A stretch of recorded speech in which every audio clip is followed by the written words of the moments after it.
Empresário, caso tenha que fazer cortes no quadro de funcionários, comece pelos petistas. Lembre-se, foram eles que colocaram vocês nessa situação. Quem é do agro de verdade não contrata petralhas. Vamos abolir eles do meio da agricultura, já que o candidato deles é contra o agro.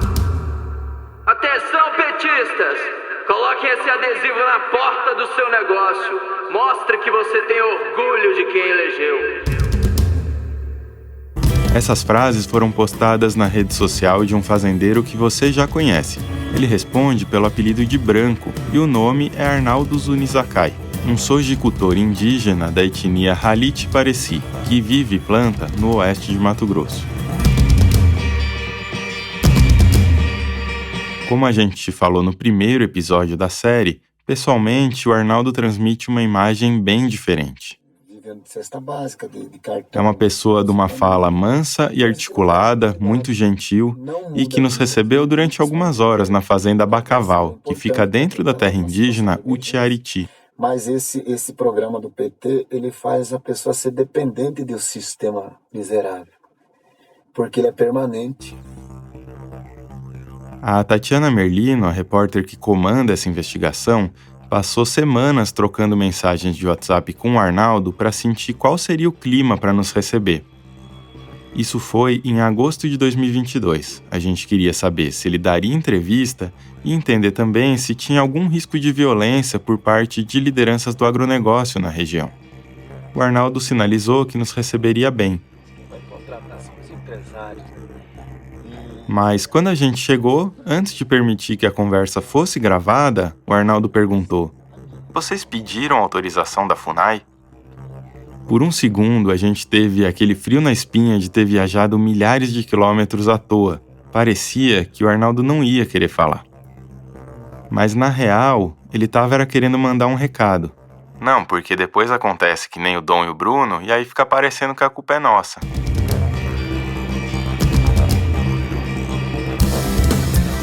Depois desses longos instantes de tensão inicial, o Arnaldo nos levou para conhecer as outras fazendas. Fazendas dentro de terras indígenas, e a conversa fluiu bem. A gente tentava respeitar uma linha imaginária que poderia significar o fim da conversa, e um desfecho agressivo.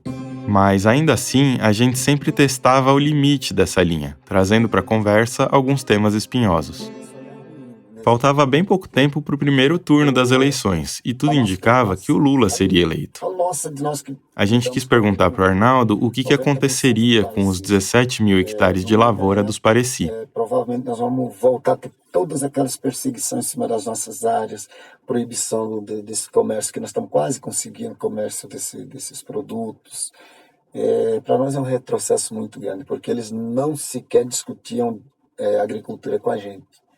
Entendeu? Eles vinham só impondo, vinham com autoritarismo e nunca sentaram para entender, discutir, mudar o projeto. Eles tentavam acabar, com o projeto. O Bolsonaro não, ele já trabalha uma linha de autonomia dos povos indígenas. Guarda bem essa palavra na cabeça, autonomia. Depois das eleições, no fim de novembro, o Arnaldo era justamente uma das pessoas mobilizadas contra o resultado, em atos classificados pelo Supremo Tribunal Federal como golpistas. Então, era uma liderança indígena mobilizada em favor de uma liderança de extrema-direita. Essa relação, o diálogo aconteceu de imediato, A gente tem acesso hoje muito fácil a todos os órgãos do governo, inclusive a presidência. Na mesma época, ele e outras lideranças Pareci conseguiram uma reunião com o senador Carlos Fávaro, que se colocou a favor da produção em larga escala nas terras indígenas. Logo em seguida, o senador foi nomeado ministro da Agricultura. Enquanto isso, lá no leste de Mato Grosso, fazendeiros se movimentavam para liberar o plantio de soja dentro da terra indígena Sangradouro, do povo Chavante, como a gente contou lá no episódio passado. A área tinha sido embargada pelo IBAMA por desmatamento ilegal e um dos fazendeiros multados era o José Nardes. A pressão não deu certo. Em Brasília, era o irmão dele, Augusto Nardes, quem se movimentava por meio de mensagens dúbias e golpistas enviadas a amigos do agronegócio. Foi muito interessante para a gente ver como as peças desse quebra-cabeças iam se juntando em torno do bolsonarismo.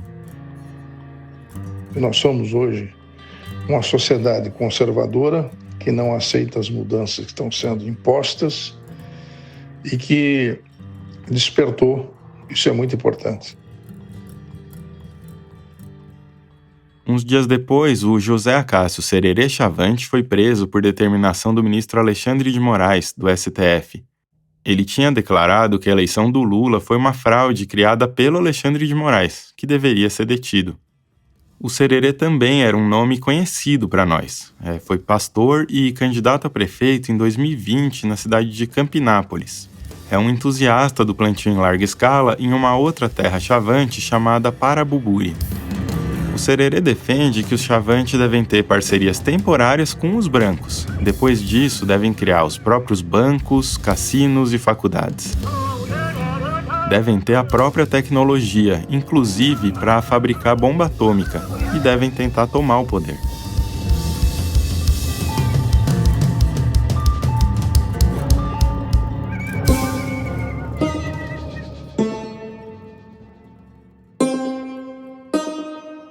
Você está no Prato Cheio. Eu sou João Pérez e esse é o quarto e último episódio da série O Feroz e o Encantado. Hoje a gente discute: e agora, Lula? Como lidar com a pressão pela produção do agronegócio dentro de terras indígenas? Como abrir diálogo com lideranças indígenas atreladas ao bolsonarismo? E como definir que alguns povos possam plantar soja de milho e outros não?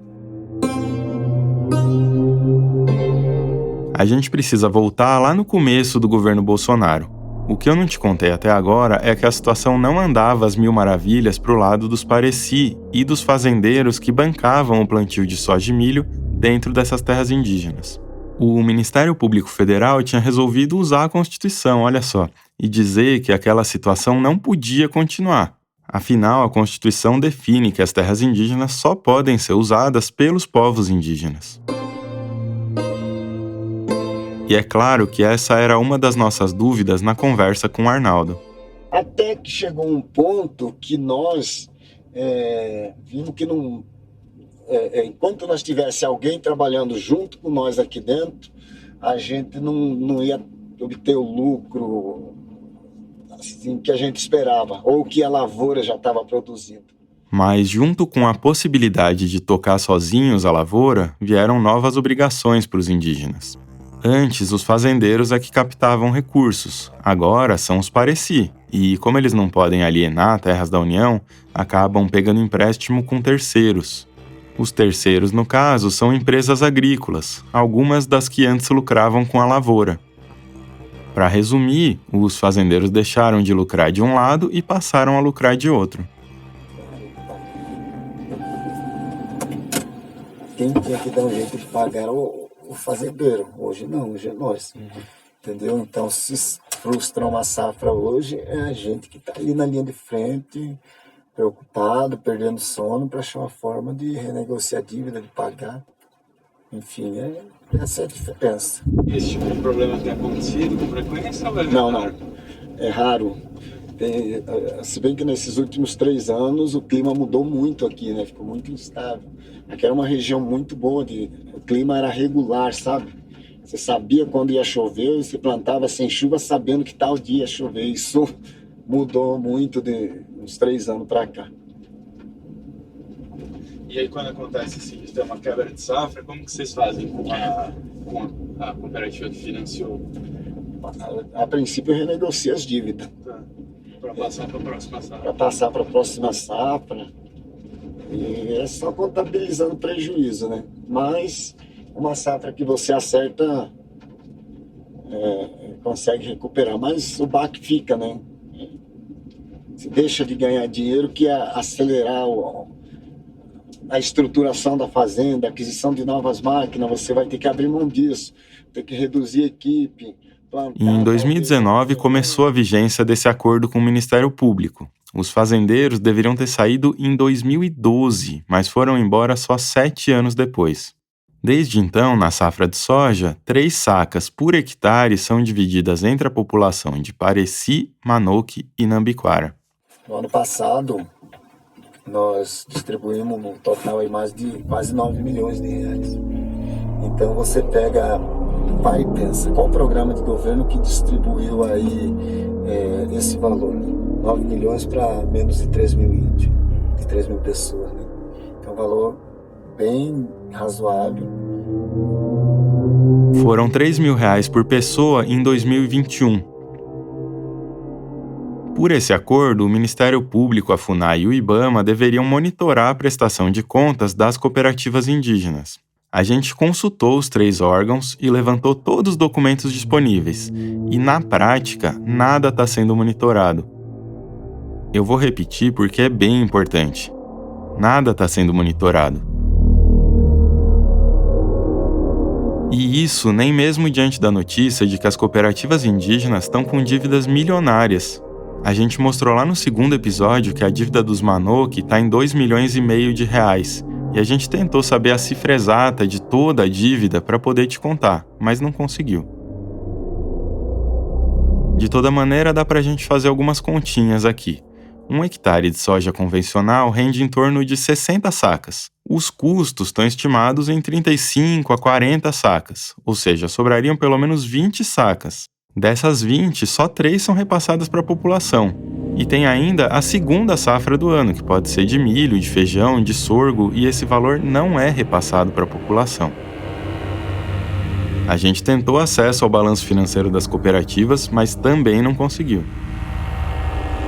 Na mesma época em que o acordo estava sendo costurado com o Ministério Público, o IBAMA aplicou quase 140 milhões de reais em multas aos fazendeiros e aos indígenas. Eles foram flagrados cultivando transgênicos, o que é proibido dentro de terras indígenas, e também por desmatamento, isso lá em 2018. Se liga só nesse vídeo.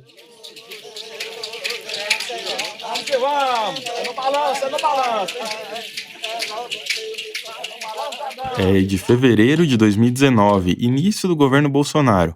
Os então ministros do Meio Ambiente, Ricardo Salles, e da Agricultura, Tereza Cristina, e o governador de Mato Grosso, Mauro Mendes, foram até o dia da colheita nas terras Pareci. Vamos falar de outro jeito. São 2 ministros de Estado indo a uma colheita ilegal porque a área estava embargada, e eles foram alertados disso. Não tem sentido você ter na legislação uma proibição de transgênicos só porque é terra indígena. Também não é motivo para se insurgir subitamente contra essa atividade, lavrando, portanto, multas e autuações em montantes que são insuportáveis para a atividade produtiva e que precisam ser revistos. Deixa eu falar de um terceiro jeito agora. É o ministro do Meio Ambiente indo a uma área embargada pelo IBAMA, o órgão que ele deveria comandar. E aqui não é surpresa para ninguém que no mesmo ano o IBAMA retirou as multas e liberou a área. Mas eu fiquei 60 dias em Brasília sem voltar para cá. Todo santo dia tentando conversar. Eu não conhecia a presidente do IBAMA que multou nós. Não consegui em 60 dias. Ela não recebeu a gente. Não recebeu, não queria discussão. Na volta do intervalo, a gente discute um pouquinho mais dos desafios e das sinalizações do governo Lula. Oi, pessoal, aqui é a Amanda, da equipe do Prato Cheio. O ano tá só começando, mas a gente já tá há alguns meses trabalhando na próxima temporada. A primeira viagem para gravar um dos episódios já rolou, e a gente contou um pouquinho sobre ela lá no grupo do Telegram. Se você ainda não faz parte, entra lá para conversar com a gente, saber os babados exclusivos das apurações e da nossa programação. Em 2023, a gente pretende ter mais encontros presenciais e online com vocês. Esta é uma das razões, não a única, da criação do Ministério dos Povos Indígenas. Ninguém conhece melhor nossas florestas, nem é mais eficaz de defendê-la do que o que estava aqui desde tempos imemoriais. Lula assumiu a presidência em janeiro de 2023 com uma agenda inédita de promoção dos direitos dos povos indígenas. Desde antes da campanha, ele tinha prometido criar um ministério e declarado a intenção de barrar a exploração de terras indígenas por não indígenas. Ou seja, ele afirmou a intenção de fazer cumprir a Constituição. Cada terra demarcada é uma nova área de proteção ambiental. A estes brasileiros e brasileiras devemos respeito e com eles temos uma dívida histórica.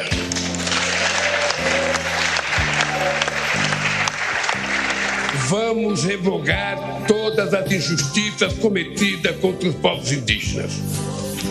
É uma diferença total em relação ao governo Bolsonaro. O bolsonarismo não só ignorava, como violava ativamente a Constituição. Mas o bolsonarismo não é a régua de ninguém que tem um mínimo de princípios humanitários. Então, é importante dizer que a agenda prometida pelo novo governo Lula é diferente também da dos 2 primeiros governos dele. Lá no começo do século teve demarcação de terra? Teve, e teve também outros avanços. Mas também teve violações de direitos dos povos tradicionais ao longo desses 13 anos de governos do PT. O caso mais grave é o da usina de Belo Monte, e teve no governo Dilma um freio quase total na demarcação de novas terras. Nunca é demais lembrar que o Estatuto do Índio de 1973 previa que em 5 anos todas as terras deveriam ter sido demarcadas. É uma dívida legal de quase 5 décadas e contando. No começo de janeiro, a Sônia Guajajara se tornou a primeira mulher indígena a comandar um ministério, e a presença do Lula na posse foi um dos sinais da prioridade que esse tema pode receber. Se antes as demarcações de terras tinham enfoque, sobretudo, na preservação da nossa cultura, novos estudos vêm demonstrando que a demarcação dos territórios indígenas tem uma importância ainda mais abrangente, sendo fundamentais para a estabilidade do ecossistema, de ecossistemas em todo o planeta. E a Joênia Wapichana se tornou a primeira indígena a presidir a FUNAI. A gente pediu entrevistas para o Lula, para a Joênia e para a Sônia Guajajara, e até aqui não teve nenhuma resposta. Logo nas primeiras semanas, o governo revogou uma série de normas editadas pelo bolsonarismo na base da canetada, que contrariavam a Constituição. Mas não foi revogada justamente a norma que falava sobre as parcerias entre fazendeiros indígenas. É uma norma inconstitucional que segue de pé enquanto a gente grava esse episódio, no começo de fevereiro. Então, nem tudo são flores. É um governo coabitado por indígenas e ruralistas, lideranças do movimento negro e atores do mercado financeiro. Enquanto esse podcast vai ao ar, muitas dúvidas e tensões pairam no ar. Por exemplo, quanto mais a gente viajava pelo Mato Grosso, mais crescia uma pergunta: como é que o governo Lula vai fazer para convencer os povos indígenas a não abraçarem o agronegócio? Porque não tem cifra que se compare aos milhões movimentados por soja e milho. E qual seria o argumento para que o povo pareci possa plantar e o povo terena não? Lembrando que o governo Lula poderia ter lidado com essa questão 20 anos atrás, que foi justamente quando começou o plantio em larga escala nas terras pareci. Com as doenças, nós ia dispersar pelas fazendas, pelas cidades, ou a gente implantava um projeto. E nós questionamos muito a FUNAI. O que vocês têm para nos oferecer quando eles disseram não para a agricultura?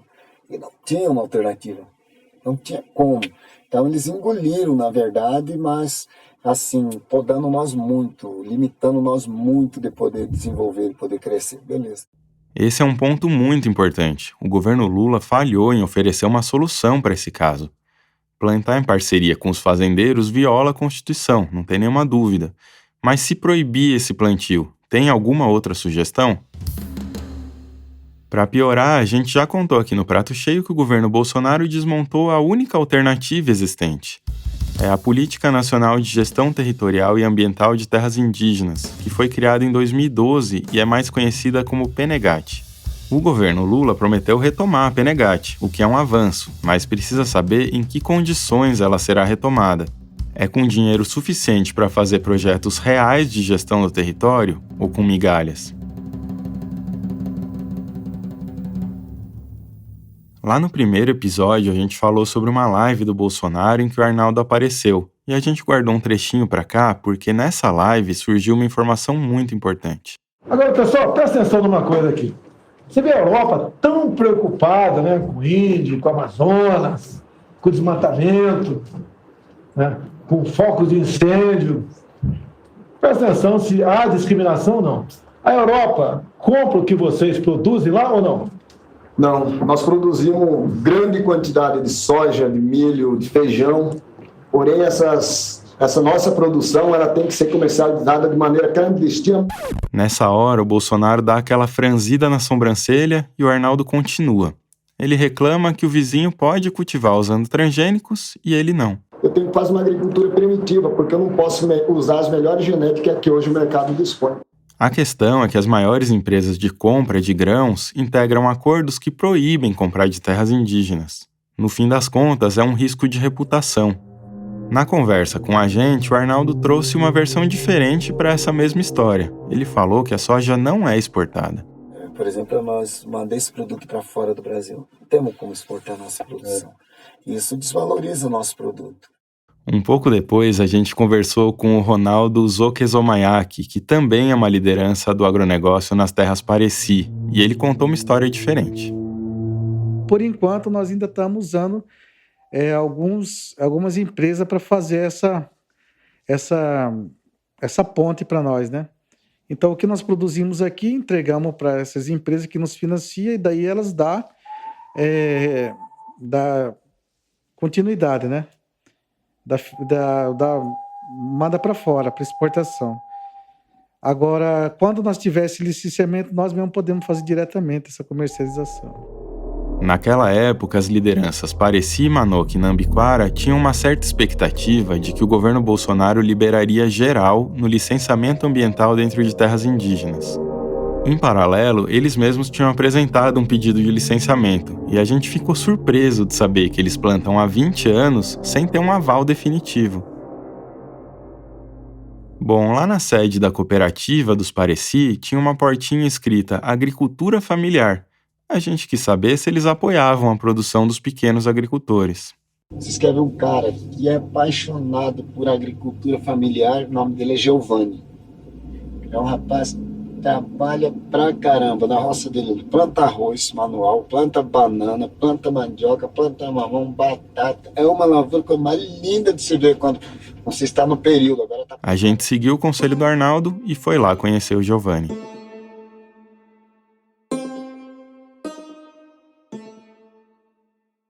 O Jô e o Prato Cheio são mantidos com apoio de organizações da sociedade que atuam na promoção da alimentação adequada e saudável. ACT Promoção da Saúde, Instituto Ibirapitanga, Instituto Clima e Sociedade, Instituto Serra Pilheira, Oxfam e a Fundação Henrique Bol são apoiadores regulares dos nossos projetos. Aí a gente consegue trabalhar as duas áreas ano inteiro, fazendo entrega, farinha, massa, essas coisas. Aí agora tem essa área e tem outra lá em cima, né? O Giovanni mora na terra indígena Rio Formoso, a umas 2 horas de distância de Utiariti, lá onde vive o Arnaldo. E aí esse aqui nós vamos começar a plantar ele já no mês de final de setembro já. E aí quando aquilo estiver acabando já tem outra área pronta já para consumo. É assim que a gente faz. E a diferença de soja, por exemplo, para mandioca é muito grande. Porque a soja você compra a semente, né? Agora mandioca não, mandioca você que tem que manter a sua semente, a rama, né? Banana a mesma coisa. Banana, o Giovanni quis andar com a gente durante bastante tempo por uma área bem pequenininha. Uma área bem pequena onde ele planta um bocado de coisa. Então aí toda vez que a gente faz oferenda a gente invoca o lado espiritual da natureza, né, para agradecer. Porque igual, por exemplo, aqui nós andando aqui, a gente sempre fala, você não vê quem está perto de você. De repente você está sendo observado por alguma coisa que você nem sabe, né? Então a gente sempre fala isso para as pessoas. Né? Pela primeira vez em alguns dias, a gente se sentiu dentro de uma terra indígena. Ou dentro do que a gente tinha se acostumado a chamar de terra indígena. Aqui, as preocupações não eram as cifras do agronegócio, os tratores ou o calendário da soja. Falei para alguns indígenas, falei, mas a soja, a gente não faz oferenda de soja? Não faz, porque não é da nossa cultura. Agora, mandioca não. Mandioca já faz parte, desde o princípio da humanidade, já faz parte da cultura nossa. Então, quando fala autonomia, ele pega todo esse contexto de cultura, né? Lembra que eu te falei para guardar a palavra autonomia? O Giovanni usa essa palavra de um jeito bem diferente, o oposto ao uso que o bolsonarismo faz. Você talvez já imagine por que a gente fez tanta questão de falar com ele. A gente queria saber a perspectiva de outros pareci menos entusiasmados com o plantio de soja e milho e que tivessem outras ideias sobre a relação com o território. Por que eu fiquei pensando nessa questão orgânica, né, de alguns tempos atrás, né? Porque eu tive uma experiência na gestão da saúde indígena, onde a gente via relatórios, né, de trabalhos de atenção básica e onde a gente viu muito reflexo de alimentação inadequada, né? São produtos que é oriundo da cidade, comprados, né?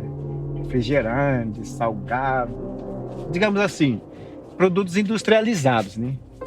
E mesmo sabendo que tem terra para produzir de forma orgânica e tradicional, essa influência de dinheiro trouxe um pouco esse reflexo da saúde indígena, até da própria comida mesmo.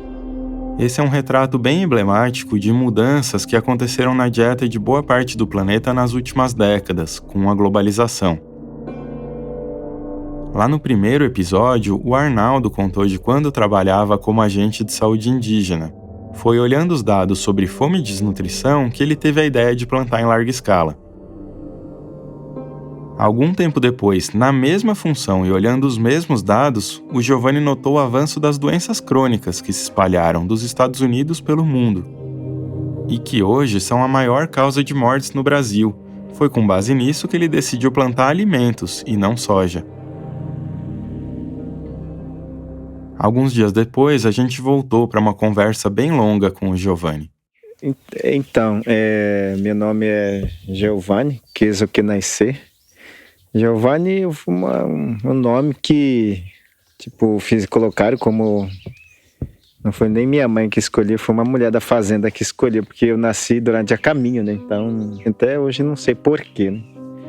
Aí Kezokenaice é o nome indígena, ele não é sobrenome, ele é o nome nosso parecis mesmo, do povo parecis. Era da língua aroaque. Só que ele não é um nome comum, igual os outros nomes que existem, né? E também a gente não carrega sobrenome dos nossas mães, dos nossos avós, dos nossos pais. Nós temos o nosso próprio nome, ele é exclusivo, ele, né? O Giovanni é filho da Angelina, que você conheceu lá no primeiro episódio. Ele herdou da mãe o gosto pela agricultura e pelas histórias. É isso que meu avô dizia, né? Falou, primeiro vocês têm que lembrar de suas barrigas. E quando ele dizia isso, eu não entendia por que ele dizia isso, né? Por quê, né? Porque ele simplesmente dizia que nós tínhamos que preparar uma roça para a família. Mas nem sempre foi assim. Durante alguns anos, o Giovanni morou na cidade, e essa é uma história comum, até meio batida entre povos indígenas. Alguma coisa estava dizendo para ele voltar, e ele não queria um voltar qualquer, ele precisava viver plenamente uma vida indígena. E aí isso não estava me dando segurança. E quando voltei, eu me senti mais seguro, eu aprendi mais, né, das questões culturais. Por exemplo, quando voltei, eu não sabia cantar na língua, não sabia rezar na língua, pouco eu falava na língua. Então, isso me trouxe uma preocupação grande, né, porque eu tenho família, né, então... Ele se sentia na obrigação de cultivar. Um território historicamente fértil não podia ficar parado. Além disso, o Giovanni temia que os pareci acabassem perdendo as terras. A gente foi se surpreendendo com a fala dele. Não com o fato de existir essas dúvidas, mas com o fato de as dúvidas virem à tona. Nos dias anteriores, a gente tinha sentido que as lideranças do agronegócio exercem um controle bem forte sobre a narrativa oficial a respeito da lavoura. Qualquer informação que passe a ideia de que os Pareci ainda vivem dificuldades e que nem tudo são flores é sufocada.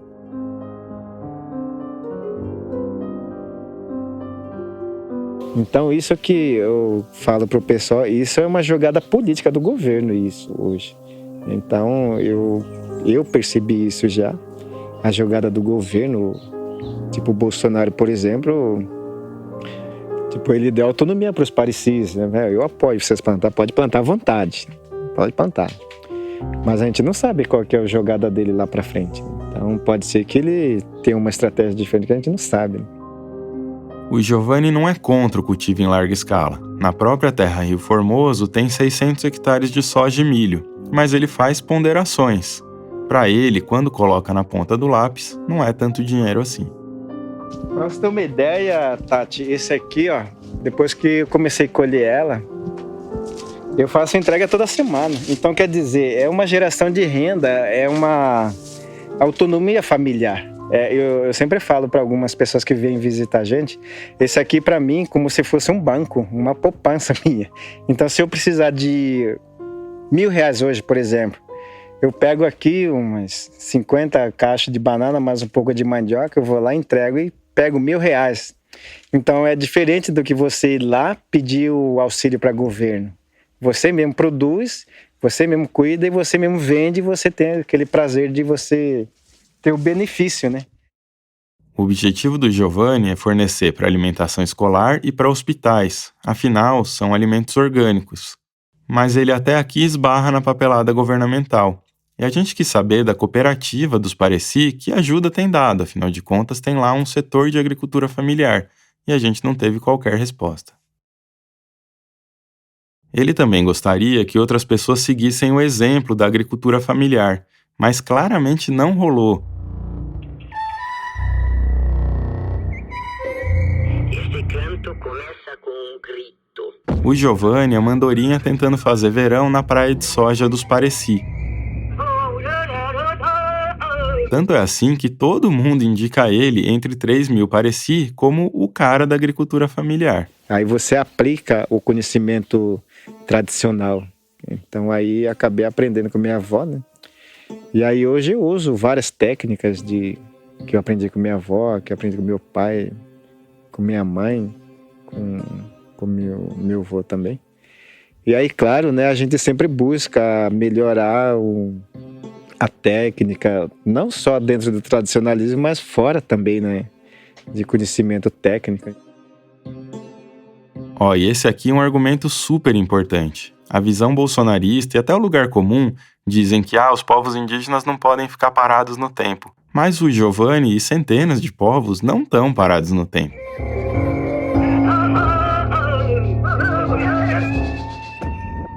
Ele faz uma arqueologia dos métodos tradicionais de produção enquanto busca novos conhecimentos em outros lugares, inclusive na agroecologia. Deixa eu só escutar esse áudio aqui rapidão. Tá bom. Que está explicado. Até raiar na maioria que a coisa já se Fico grilado, cara, com essas coisas. Me dá vontade de... Não, porque assim, tem gente que você, tipo assim, eu mandei um documento, né? Então não custa nada você ler e entender, né? O valor que comanda os povos indígenas é a diversidade. Se você tem várias matrizes de um alimento e se tem vários alimentos diferentes, você está protegido contra variações de chuva, de sol e de temperatura. E um outro valor importante é que não existe o direito de propriedade. Tudo isso é o exato oposto daquilo que rege o agronegócio, que privilegia a produtividade, o que exige concentrar todas as forças em poucas variedades e em pouquíssimos alimentos. E como o Giovanni disse, essas poucas variedades são propriedade privada. Daí um dia, andando, né, mostrando mais ou menos o projeto da fazenda, né? Do fazendeiro. Eu estava falando para minha esposa, falou, olha, os fazendeiros que tá aí perto de nós aí produzindo, engordando gado, eles não enxergam isso aqui como comida, eles enxergam como dinheiro. Então o objetivo é lucrar. Os jornalistas, nós somos colocados diante de uma tentação, que é a tentação de descomplexificar as pessoas, de pensar que elas são 8 ou 80, mocinho ou vilão. Durante a pandemia, atrás do Meet ou do Zoom, era mais fácil fingir que a vida é simples. Quando a gente voltou a percorrer as ruas, as vilas, as roças, também voltou a se deparar com a complexidade. Os seres humanos não somos planos, homogêneos, livres de contradições. Eu tô falando isso porque a casa do Giovanni fica coladinha ali na cerca da fazenda, e olhando aquilo, ele pensou que também precisa ter 2 objetivos, o lucro e a cultura dos Pareci. Eu vou falar para você por que eu tô preocupado. Porque imagina essa lavoura acabar um dia, né? Certo? Quem que vai ser os miseráveis? Os povos Pareci. Entre os Pareci, o sucesso ou o fracasso na gestão do dinheiro que vem lá da lavoura é uma questão individual, uma questão de um núcleo familiar num formato bem parecido com o núcleo familiar dos não indígenas. A vida comunitária de uma forma mais ampla já se desfez. Tem gente que chega lá, fala, eu preciso de R$200 porque eu tô sem café, sem açúcar, sem sabão na minha casa. Aí você pergunta, será que realmente o projeto agrícola veio para resolver o problema dos Parecis ou veio trazer uma autonomia de fato? Não. Na verdade, ele veio para minimizar esse problema que hoje era para ser um dos maiores problemas. A gente viu também que hoje em dia as relações sociais dentro dessas terras são mediadas pelo dinheiro. Existe uma venda de serviços nas aldeias. A caça, a agricultura, um serviço doméstico, muita coisa passou a ser cobrada. É algo que a gente viu também entre os Nambiquara. Tipo, por exemplo, meu filho, ele quer que a gente compre um S10. Eu falo, filho, mas não tem condição de comprar um S10. Condição a gente pode até ter, mas não é o momento. Ele, não é assim que funciona. Você tem que ser um cara humilde. Antes de terminar essa série, a gente precisava voltar nas origens da nossa investigação, nas planilhas do mercado financeiro que nos fizeram perder o sono. E o que a gente viu é que o crescimento do volume de dinheiro segue vertiginoso. As letras de crédito do agronegócio dobraram de tamanho mais uma vez. 320 bilhões de reais arrecadados em 2022 para financiar monocultura e pecuária. São quase 4 vezes mais em 4 anos. E o mais impressionante é que o número de pessoas físicas mais do que dobrou. Hoje tem 1.300.000 pessoas atreladas a contratos que podem aumentar o apetite por grilagem e desmatamento. E esse é só um exemplo entre vários instrumentos de financiamento que nos fazem lembrar do que é que está em jogo. Quando a gente fala sobre o avanço do agronegócio em terras indígenas, a gente está falando sobre o avanço do mercado financeiro sobre uma das últimas áreas do mundo que ainda não são regidas pelo lucro. Não são regidas pela lógica de um sistema que depende da destruição do planeta para se reproduzir.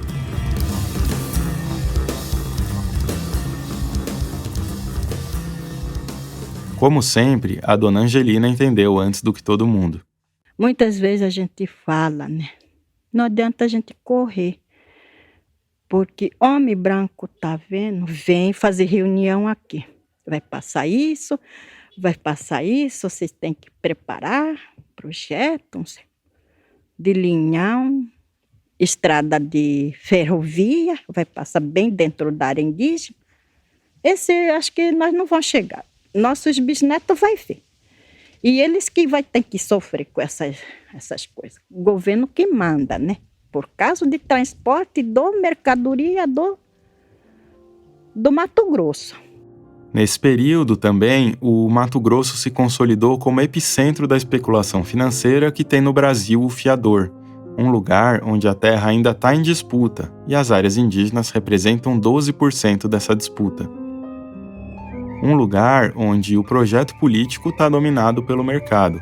Atores políticos de Mato Grosso tentam retirar o estado da Amazônia Legal, que aumentaria os limites permitidos de desmatamento. E esse é só um entre vários exemplos. Essa é a hora em que a gente lembra que essa é também uma disputa cultural, porque pretende subjugar as últimas maneiras do pensar diferente, do pensar diverso, do pensar numa vida que não tem na acumulação o motivo de ser. No progresso, o despertador para acordar de manhã. No fundo, essa série discute a quem pertence o século XXI? Ao mercado financeiro ou à humanidade?